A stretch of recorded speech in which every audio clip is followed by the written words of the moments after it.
Здравейте и добре дошли в моя канал. Днес ще се пренесем в Сарагоса и ще си представим, че откриваме древен ръкопис. В него има истории за призраци, демони, тайни общества, разбойници, канабалисти и загадъчни красавици. Но най-странното не е съдържанието, а съдбата на самата книга. Тя изчезва.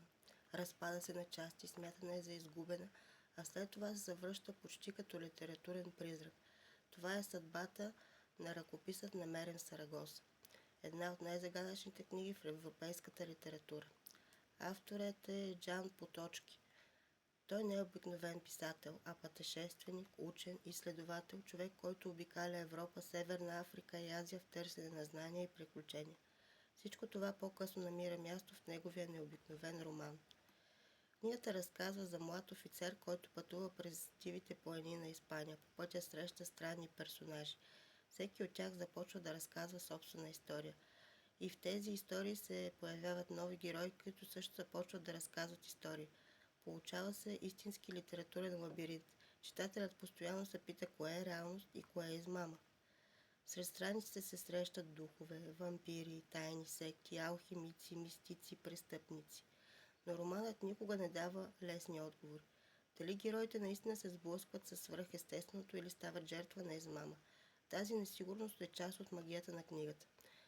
И тук започва истинската мистерия. Почти никога не публикува окончателна версия на произведението. Различни части излизат по различно време. След смъртта му ръкописите се разпръскват, някои изчезват, други попадат в частни колекции.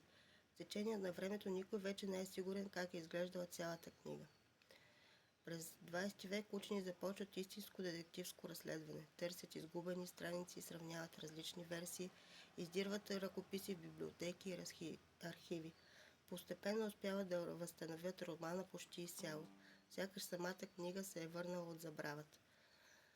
Историята става още по-мрачна заради съдбата на самия Поточки. В последните години от живота си той страда от тежки психически проблеми.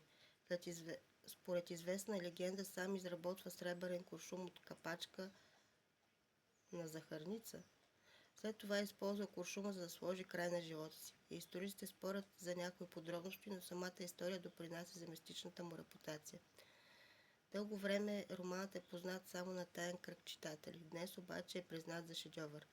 Мнозина го сравняват с други разкази заради сложната структура и вплетени истории. Много книги имат толкова необикновена съдба, написана от приключенец, разпиляна след смъртта му, почти изгубена, след това възстановена като литературен пъзъл. Именно за това ръкописът, намерен в Сарагоса, не е просто роман, той самият е мистерия. Книга, която почти изчезва от света, но отказва да бъде забравена. А според вас, кое е по-загадъчно, странните истории в романа или невероятната съдба на самата книга? Благодаря ви. Ако ви харесва моят канал, знаете, сърчице и може да се абонирате. Довиждане, ще се видим другата седмица.